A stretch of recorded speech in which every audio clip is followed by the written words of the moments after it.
Hello everybody, and I'm aware I haven't done a video for a while. I've been fairly busy, but I thought that I would show you a very interesting game I had a couple of weeks ago. I was playing Stephen Pryor, who is the opponent I've probably played the most, maybe as many as a dozen times in the last couple of years. He's rated 193 ECF, but his FIDE is quite low. It's about 2060, 2050, I think, around there. So he's quite dangerous because he can play at above 2100 strength. And my own current ECF is 202, and FIDE is about 2150 at the moment. So I have everything to lose in this game, because even if I draw, I'm going to lose about 3 or 4 FIDE points. Anyway, this game was played in a tournament a couple of weeks ago on the 27th of August. Time control is 100 minutes in the first 40 moves, with 30 minutes added on after that to complete the game, and the entire match is played with a 30-second increment. I was black, and my opponent started with d4, knight f6, and he elects to go into a London system. There are several responses that are sort of mainline, that are respectable. In the game, I chose to fianchetto my kingside bishop. However, e6 is also a mainline move. Usually what will happen is white will set up their usual structure without any problems. Black will usually try placing at least 2 pawns on the 5th rank to gain some space.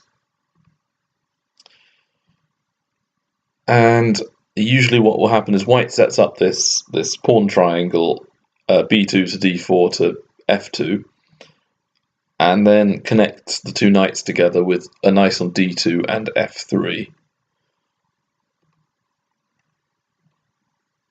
Here, black may choose to offer the trade of bishops. If white takes it, the black queen will recapture with tempo. So usually what will happen is black won't get that. White will play bishop g3.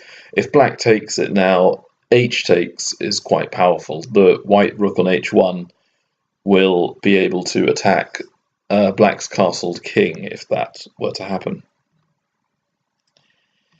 Then usually the bishop will go on d3, so it's hiding behind the pawn triangle and is attacking both the king's side and the queen's side, has a lot of influence. And if white were to castle, now black can safely take the bishop on g3. If white takes with the f pawn, then the e3 pawn is backward and quite vulnerable to attack later on in the game. So capturing towards the centre to keep all your pawns together is the best idea here. Now there isn't so much of an attack on the h-file. From here you have a fairly normal game. I think white's very, very solid, and it's hard for black to break down this defensive formation. White also has chances to go on the attack themselves. They can play e4 to break in the centre and attack on the king's side, or sometimes white will choose to play c4 and attack on the queen's side. So that could have happened if I had wanted this sort of position. Instead, I fianchetto, and my opponent continues to play in the London style. Bishop g7, knight f3. I choose to castle quickly. Bishop e2. So in the London system, the bishop on f4 is outside of the pawn chain, and it can be very useful on that h2 b8 diagonal. where it can pressurize black's queen side, and also occasionally it can be used in a attack on the king side. Black will think about getting the bishop pair. If black can trade the f6 knight for the f4 bishop, usually that's good for black. However, it can be dangerous if in doing this you open up lines. So for example, knight h5, bishop g3, knight takes, h takes, and the white rook on h1 again is quite powerful and can be quite scary in attacking the castled king. So first d6, and it's now similar to a King's Indian setup from black. White chooses to castle, and here knight h5 may be an interesting move. I chose something different in the game, but knight h5 here, if bishop g3, I feel this is very good for black. They can now take it, and again h takes g3 would not have as much sting because of the position of the white rook.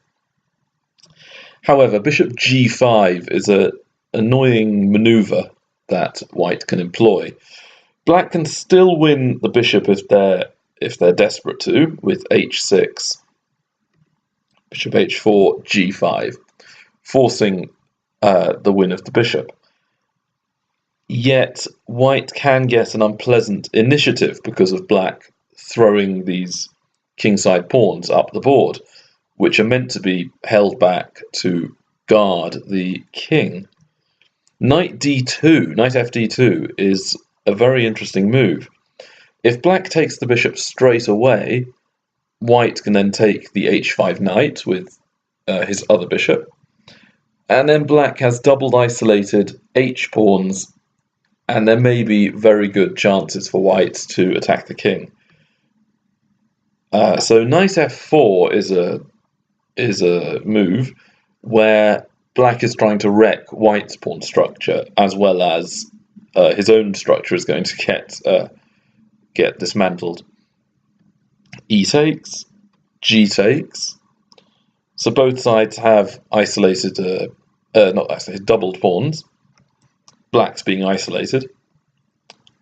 And black can get on with development, which would be a better plan. However, if black chooses to be greedy and grab the d4 pawn, white now is almost completely winning. Bishop d3, so the plan may be queen h5, queen takes h6, queen h7, mate. Bishop g7 to retreat and guard the king, queen h5. And here, to avoid losing the pawn for nothing, h3 is an interesting plan to try and wreck white's pawns. However, all that does is opens up the g file for the white side, and now black developing may be too late. King h1 makes way for the white rook to go to g1, so black will do likewise. Rooks will come to the g file, and here it does look like white can win the f7 pawn, which can happen. This is quite strong, and it is winning for white. However, the more crushing move is rook g6. The threat is, if it were white's turn again, rook takes h6 check, bishop takes, and then queen takes h6 would be mate. If black chooses to take the rook on offer, white would recapture with the queen, and nothing can stop queen h7 mate in the next move or so. So queen f8 is the only move to guard h6 and not go into a mate. But now white can double on the g file, and black's time is limited. Bishop e6 may be a developing move, and the problems are revealed after rook takes e6. takes, again queen g6 and mate. White had too many pieces on the king side attacking. Even if black had somehow been able to hold it before bishop e6, white could have brought over the knights as a final kind of battering ram to break down the gates of the fortress. So in that line, black would probably be losing. And it's difficult to defend with black, so I'm not sure this idea with knight h5 so early is advisable. In the game I played the book line, which is c5. It's not usually seen in the King's Indian. Normally e5 is the break to do. But in the London system, c5 is more common. And the problem for white is the f4 bishop is revealed to be a little weak here. If pawn takes pawn on c5, black does not recapture, or is not meant to. Knight h5 is now very, very good for black, because it not only attacks the bishop, as earlier, but it also is a discovered attack on the b2 pawn from the g7 bishop. So if white's not careful, the rook on a1 will be lost. Knight c3 is probably correct. Then knight takes bishop, and white's pawn structure is damaged. After recapturing, black can now grab on c6, get the pawn back, and also have the bishop pair as well as a better pawn structure. White's slight lead in development is not that meaningful here. In the next couple of moves, black will easily be able to catch up in development, and white can't really use the next couple of moves to really mount any significant attack or gain any initiative. So after c5, my opponent played the best move, which is c3, again setting up the usual London system. Again, knight h5 may not be the best move because of the whole bishop g5 and then black having to damage their structure to get the bishop. b6 was played. My plan was to do a double fianchetto. The bishop on c8 could have come to f5, but I was worried about white eventually playing pawn e4 and attacking the bishop with tempo. If bishop g4 as well, I don't like losing my bishop pair, and the move h3 is a very good move for white in the London system. It's a move that's played normally because it allows the bishop on f4 to run away to h2 if ever it is in danger of being swapped off. So if I played bishop g4, h3 would come with tempo, and it would be an even more useful move. Knight bd2 was played. Bishop b7, fianchettoing. Also stopping white playing e4, which could have been a rather annoying move. a4. So black's plan here is to develop the knight on b8 in some way. Possibly black may be thinking about taking on f4 with knight h5 again. But black has to deal with the idea of a5 being played by white. And if they're not careful, white may be able to take on b6 and possibly weaken black's pawns, because after black took back with the pawn on a7 to b6, the b6 pawn is backward and may be subject to attack. White also may be planning pawn a5 to a6, which would discoordinate the black pieces and force the bishop on b7 to move somewhere else where it won't be as useful.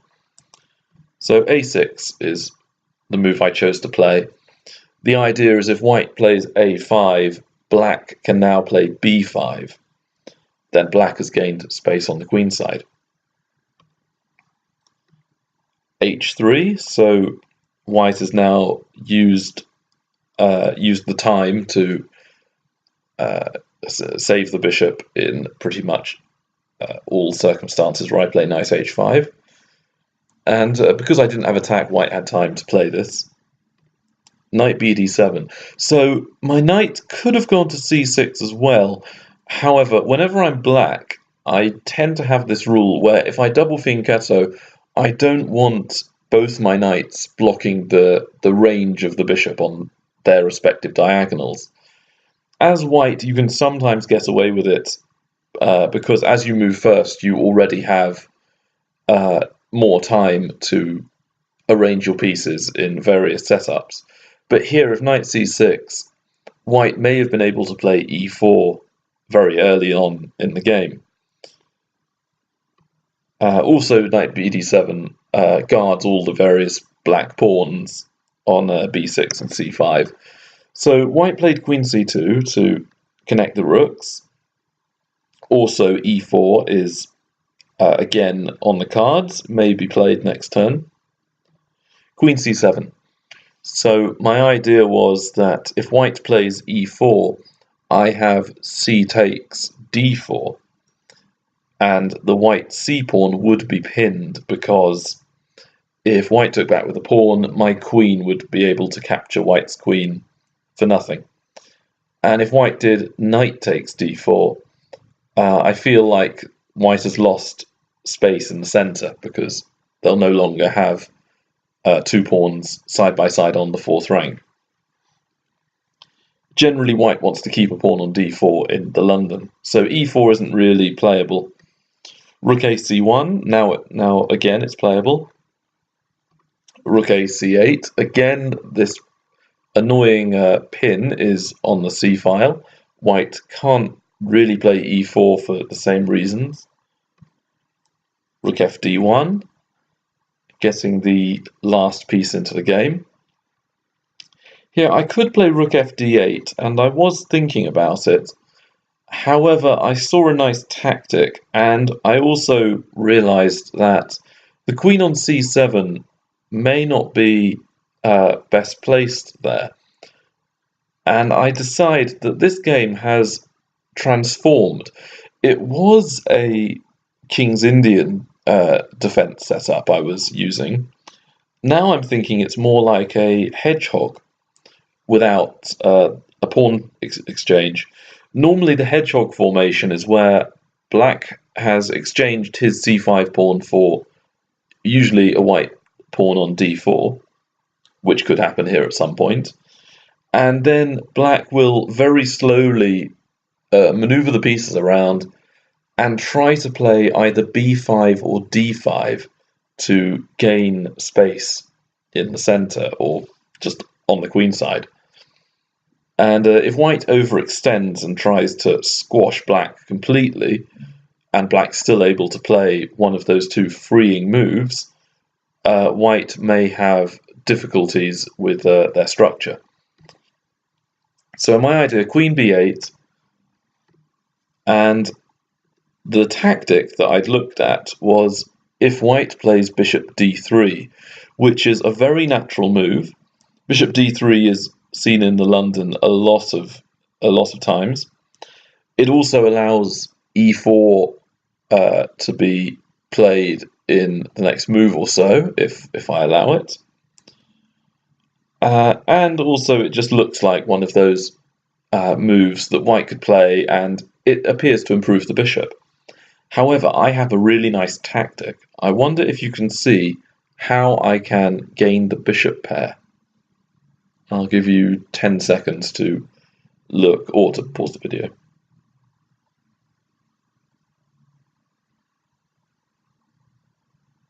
Okay, so the tactic is c takes d4 now. Again, white can't take back with the c pawn, and it doesn't matter if they take with knight or e pawn. Either way, I have knight d5, and the bishop will need to move, otherwise I'll take it and get the bishop pair. So bishop g3 or bishop h2 are about the same. Now I have knight b4. attacking queen and bishop and using the pin. So if white were to take on b4, it isn't really enough for white. I'll take the queen, white will take back, and it will be a rook and knight for a queen, which is 8 points to the queen's 9 points, so I'd be about a pawn up on material. White doesn't really have any initiative, and the d4 pawn would be isolated, and black doesn't really have any weaknesses, so that wouldn't really be a very good sacrifice. Queen b1 is the only move. Now I would take, and the queen takes. So white has lost the best bishop in the London system. The light squared bishop is vital. Once it's off, I feel that my minor pieces are now going to be better than white's.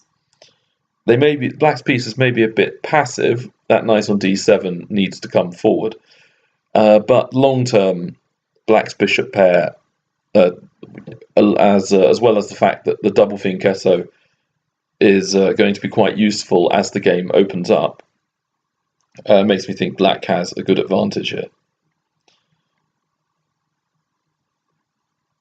So white did not play bishop d3, they instead played queen b3. Now b6 is pressurized, and I played queen a8. So again, I'm trying to improve.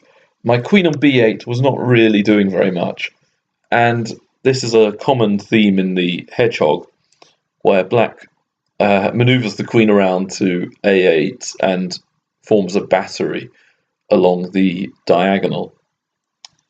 I felt quite pleased here because I'm preventing e4 from being played for quite a long time, and my next plan was to find where to put my f8 rook.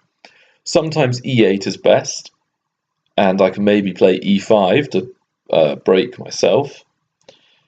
Also, it can be useful if ever I play d5 and then play e6. The rook on e8 can be useful if white ever took on d5 with a pawn. I would recapture with the e6 pawn and then have an open e-file.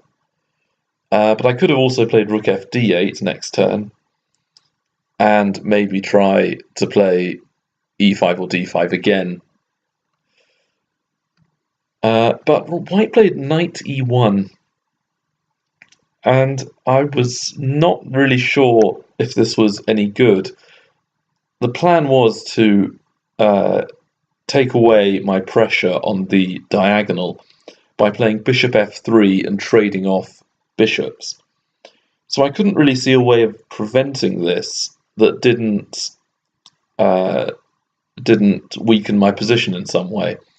So if I were to play d5 at some point, I feel that my bishop and my queen would then just be hitting a brick wall, and I'd have made those pieces passive and weak. So I played rook f d8, hoping to maybe have enough time to perhaps play e5 and gain some initiative in the center. Bishop f3, and if I take the bishop on f3, white will be able to improve that e1 knight and capture it with the e1 knight to bring it back to f3. If I do nothing, though, white will take on b7. I will recapture, and then perhaps white can play knight e1 to f3 again. And even though white's wasted time and swapped off pieces over the last 2 or 3 moves, I still may not have enough to really have any advantage. So I played an unusual move, bishop d5. I felt the queen was best on b3, and if it moves to, say, c2 or a3, then my b6 pawn is no longer pressured by the queen, and I don't mind so much if white then trades bishops, because I will recapture with my knight. In the game, bishop takes was played, and I could have taken with the knight, and that may be best. But it then occurred to me that maybe my queen on a8 is now not as good as it was, and I can bring it to the centre and offer trade of queens. So if white takes me, I will have to retake with the knight. The bishop on f4 will be attacked and may move back to h2. And then I thought that the bishop on either g3 or h2 would be a bad bishop because of all his pawns being on the same coloured squares as his bishop. So his light squares are weakened. Maybe I could even then play moves like c4, b5, and try and use his light square weaknesses against him.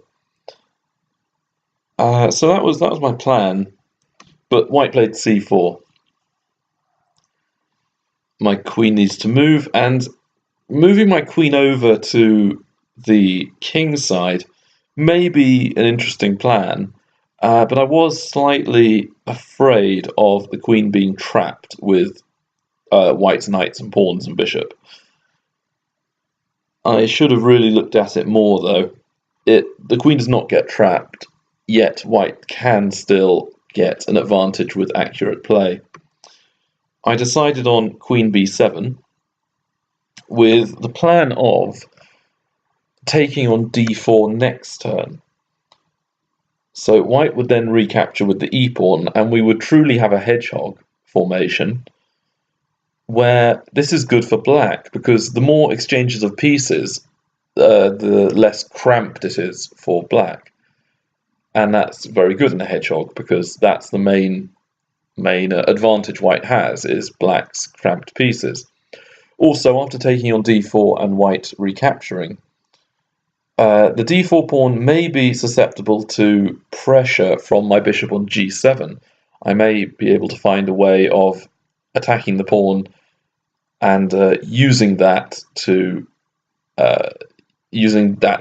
pawn as a way of forming an attack.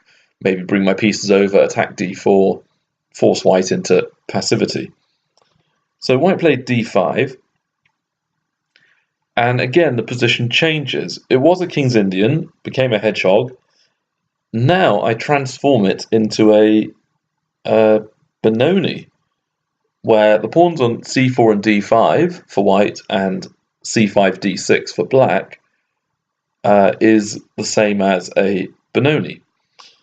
And in the Benoni, black usually is either going to play f5 and attack on the king's side, which here feels a bit impractical because black's heavy pieces are all over on the queen side. So the other plan in the Benoni is to break with b5, which is what I do. Here, white can't take on b5 and win the pawn, because if a takes, this is okay, but then if white tries to grab the pawn with the queen, or with the pawn, I will be able to win the pawn on d5. And white now has doubled isolated b pawns, which will fall eventually. And the bishop on f4 is attacked. So if white were to play b3, for example, to save the pawn from my bishop, I would then take his bishop, damage his pawns, and I would have a passed d pawn. And I don't even need to move it yet. I can wait until the smoke is cleared, play rook b8, win the b5 pawn, and from there I feel confident I could grind a win out of the position. So he did not do that. He played e4 to safeguard his d5 pawn, which I think is a good idea. And I then play the usual Benoni move, rook b8, to try and use the b file and attack on the queen side.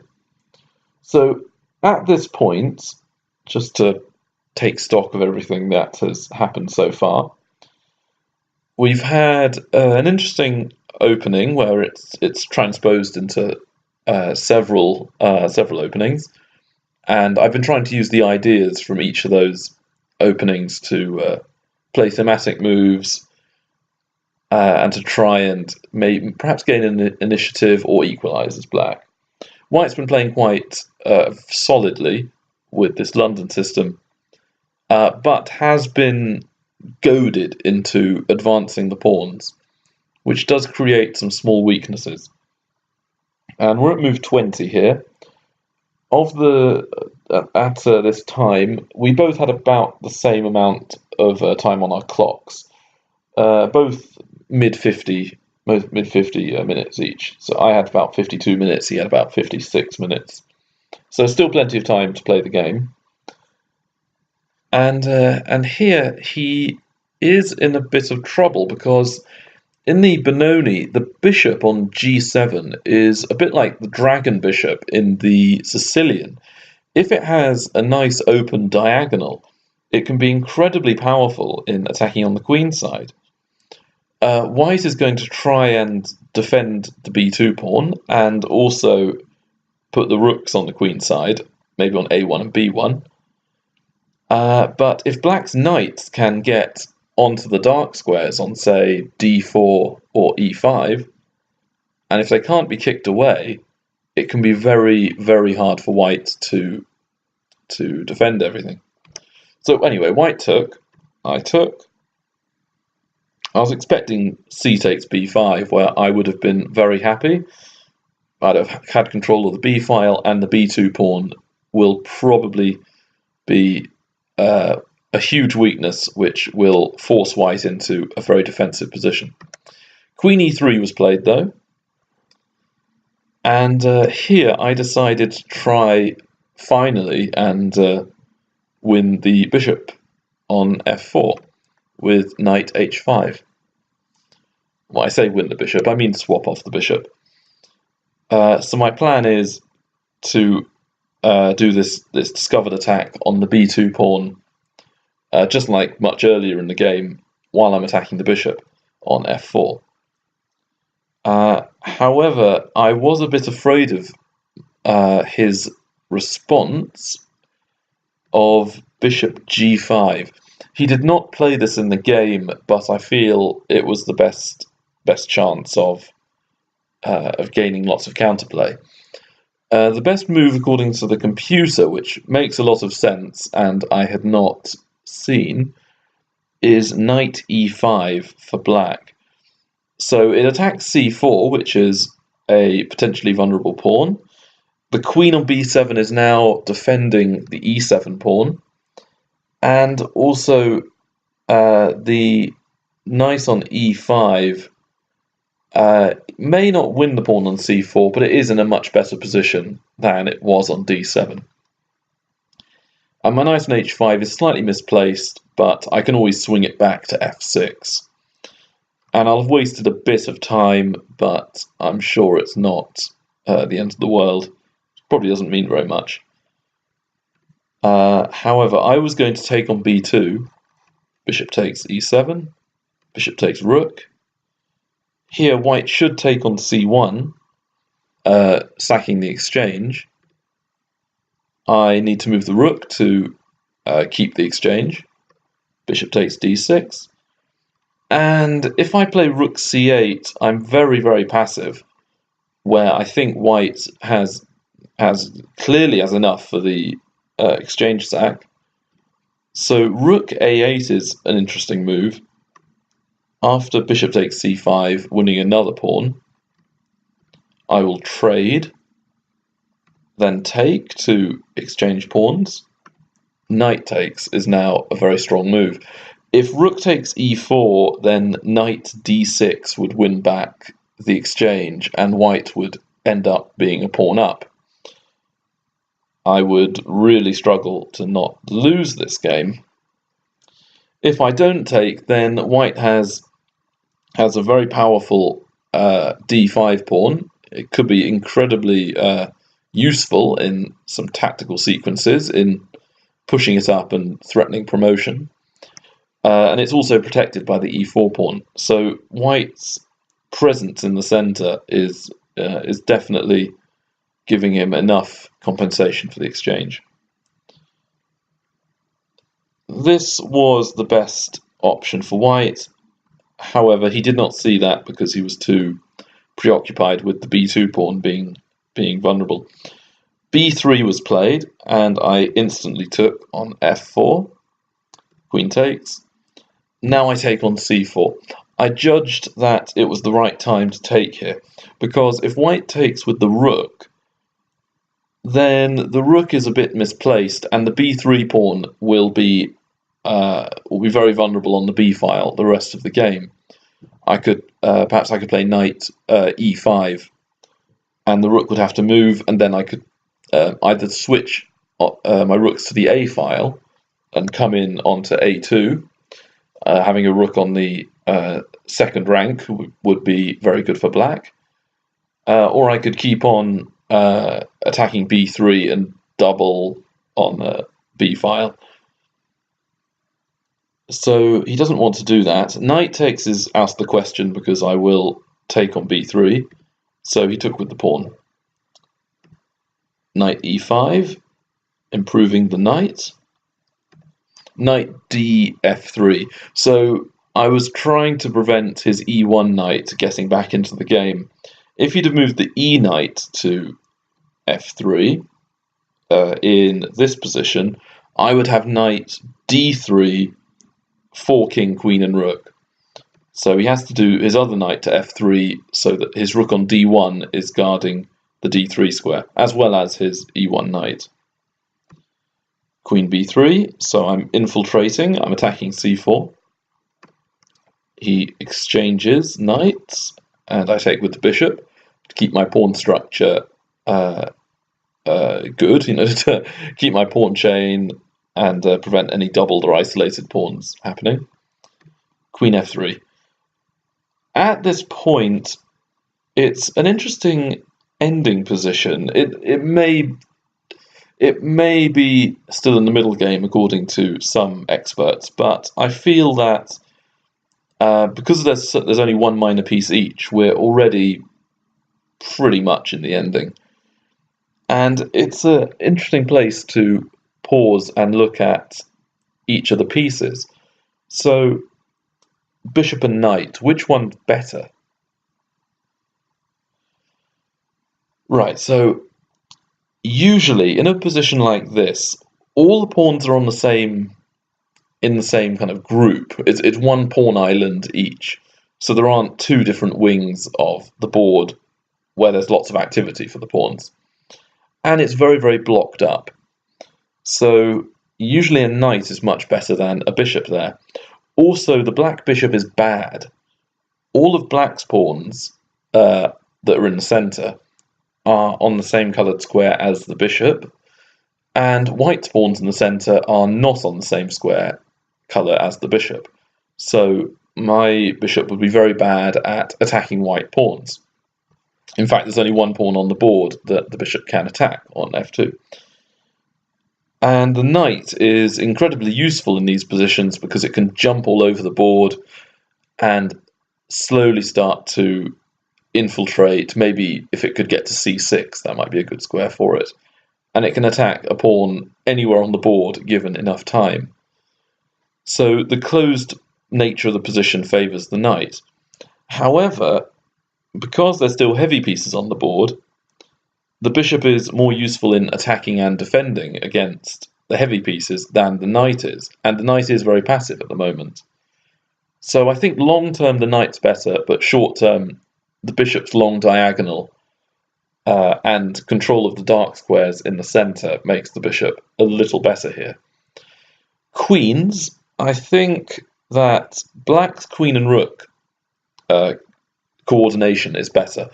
Black's planning on having the A and B files, and as the control will be in black's hands, they can then infiltrate and place rooks on the 7th, or white's second rank, and attack on the queen side, have presence on the queen side, and possibly also switch to attacking the king side. So white's rooks are also quite passive. Black's rooks are more useful in that they have a clear purpose. So for white, if the more heavy pieces that can be exchanged, the better. Queen f3 has just been played, offering the trade of queens. I don't take it, I play queen a4. targeting the weak c4 pawn, knight d3, and even though the knight's better long term, I don't want to trade yet because of my bad pawn structure that would result. And also, I still feel that short term my bishop can be very useful. So I play bishop d4, attacking f2 and keeping bishop on the a1 square as well, stopping rook a1. White now thinks that if I'm going to attack the queen side and have a lot of initiative there, White will counter with an attack on the king side. Usually, when one side attacks on the wing, what you want to do is attack in the center. But because it's so closed up on the C, D, and E files, that's not really an option. So h4 may be useful in either taking off a set of pawns and weakening the black king, or it could also be useful in just sort of having it there on h6, where there may be mating threats. Rook b3, pinning, h5, queen a2. So here, queen on a4 was not as useful as it could have been, so you may as well improve the queen. And the rook on d8 is not quite sure where it wants to go yet. Could go to a8 and then play rook a3 to double on the third rank, or it could go rook b8 and the two rooks could be coordinated on the b file.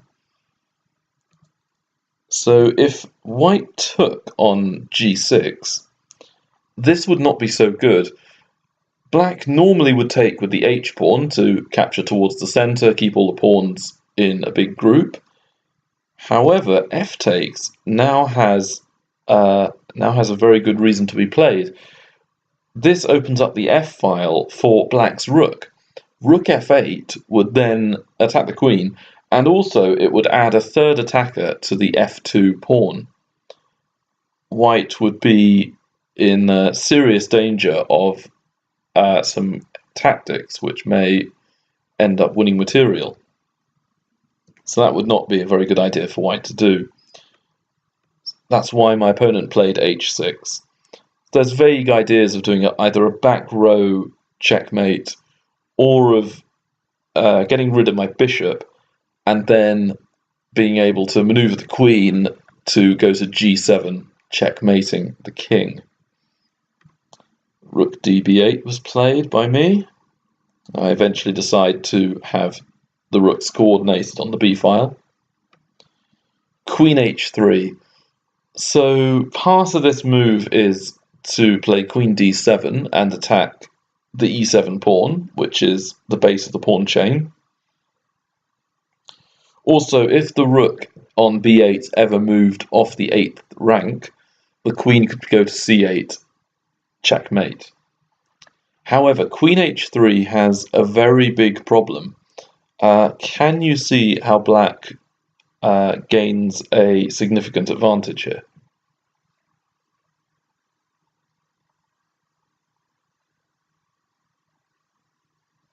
Bishop takes f2, check. If white takes with the knight, then they lose the queen. And there's not really enough compensation for white to sack the queen. Black would also be a pawn up as well, so it's just not going to be enough. King h1 is more or less forced. If king f1, it's too close to the center and to black's pieces. And king h1 is still not a bad move, because even though queen h3 wasn't actually that bad a move, because even though bishop takes f2, king h1 was played, it does give white the f file. I play bishop d4 to get the bishop back to the center. Rook f1. At this point, if white could, in the right circumstances, they could sack on f7, king takes, and then queen e6 may be a powerful sacking move, because After the king would move away, then the other rook could go to f1, and the queen and rook could team up to try and checkmate the black king. So there are some strong sacks on the f-file. I chose queen d2, and the plan is to threaten the c1 rook. So if rook takes f7 were played, I would actually have queen takes c1 check. The knight would take my queen, but then my rook on b3 would take white's queen. And after all that, it would be a rook up or so for black. White can't sack though, so white has two choices really to defend the d3 knight. One is rook fd1, which was not played. The other one is what was played in the game. Rook fd1 is not so good because you already just moved the rook to f1. Why take it away from the open file to defend? Queen g5 now is very strong for black. To give an example of what may happen, if rook back to f1, hoping to repeat the position and possibly draw, rook takes d3 is a very strong exchange sacrifice. It's not the sort of move that you would see when you're defending, unless you're very good at tactics. Because after queen takes, if black takes on h6 check, it looks like it's mate, but the white queen can play, or the white can play queen h3, blocking and stopping black's attack. Black, though, has an interference move, bishop e3, blocking the queen from coming to h3, so mate is now threatened on the h-file, with a added bonus of attacking the c1 rook. White will lose material. Rook f3 to possibly defend with rook h3 if check, and black wins the rook. Black will be a piece up, and this should be fairly easy to win.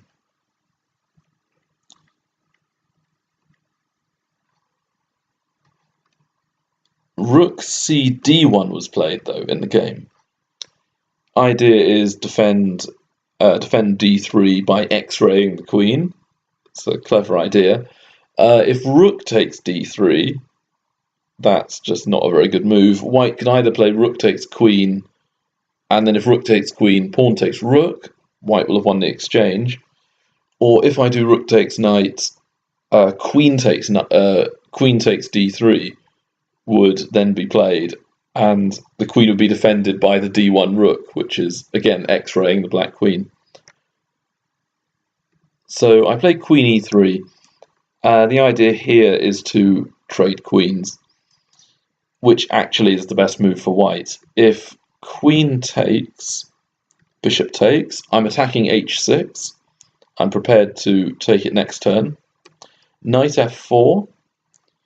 Then I could move the b8 rook to b4 and threaten the c4 pawn. Yet there are some tactics on the back rank then. Rook 3 to b4 is the safer option, and the c4 pawn can't be defended. Rook de1. Now it's a fairly simple win. I can simplify matters by taking the knight. Rook takes c4. Black's 2 pawns up, has a passed protected c5 pawn, and can play f6, king f7 at any point really, to avoid white having back row mate threats. That would be very comfortable for black. I'd be happy there. Queen e3 is the strongest move, and as I said, this is white's best option. The move in the game was rook f3, so that looks good because if my queen moves, then white could even double on the f-file. Then there's very strong threats of rook takes f7. If I play f6, then I'm weakening my light squares, and queen e6 could be played. So I'd be in real trouble there. Can you see the move I played in the game, though? So black to move and win.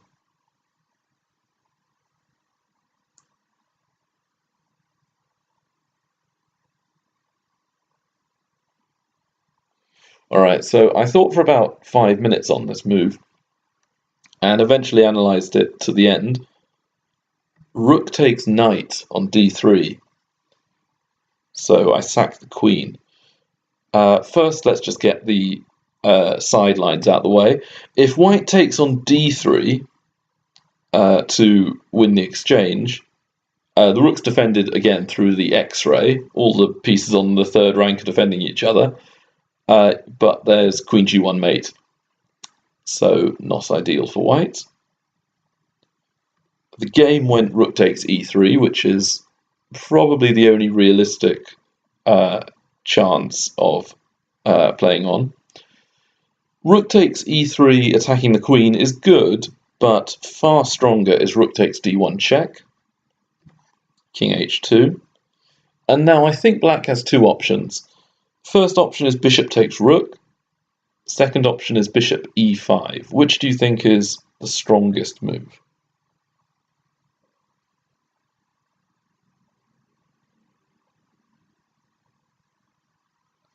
Right, so bishop takes e3 is fine. Queen takes e3, and the computer gives black as being about +2 in this position. So it is still winning after this, but I'm not 100% certain that I'd be able to win this comfortably. There are threats of queen c3 being played. The white queen also will be able to threaten perpetual a whole bunch of times. And the two rooks, they can be very strong together when they're coordinated. However, in order to win some of white's pawns and be able to push, I may have to disconnect my rooks, which could lead to some nasty tactics. So it's a win on paper, it's a win according to the computer. It's not a very comfortable win in reality, though. Bishop e5 is by far the best move.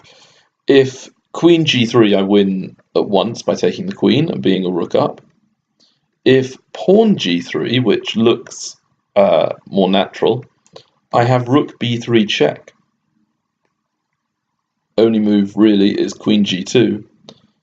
And I could take the queen at once, or do the computer recommended move of rook d to d2. And again, I win queen for rook. So I'm a clear bishop ahead, and a pawn as well. So it's a pretty simple win from here. The move in the game, rook g3 was played. Again, I could play rook d3 to attack the pinned piece, and that is totally winning. It's about -10 for black, so there'd be no problems converting that. The blunder that you may not have noticed is if rook b to b1, threatening rook h1 checkmate, white is mated next turn no matter what he does, except for one thing. Queen c8 checkmate. Again, back rank checkmates are something you have to watch out for all the time. I did not play that. I played f5, which is the strongest move on the board. It prevents queen c8 being played next turn, so rook b b1 is now the threat. If white plays e takes, rook b b1, there's no move to stop mate, so it would be mate next turn. If queen takes f5, because the g pawn is pinned, I now have bishop takes rook check, king takes, and the queen is up for grabs. I'm 2 rooks ahead, again, easy win. So I was expecting resignation here on move 40, Oh, this is white's. I've just played my 40th move, f5, and we just reached the time control. So he had about an hour total to play his next move. Luckily, he didn't sit there too long. He played a very nice move, Queen g4. So what would you do as black in this position?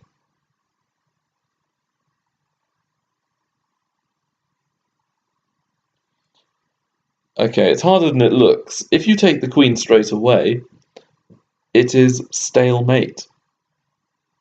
It's a lovely stalemate, having all these pieces on the board and just having sacked your queen. However, it is. The king can't move because of the rook and the pawn.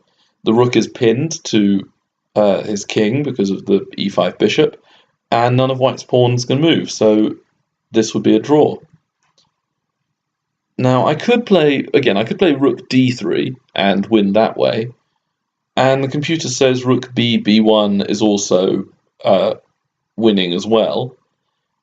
However, I decided to counter his lovely move with a sacrifice of my own. Rook h1 check. King takes h1. And here you could blunder horribly by playing rook b1 check.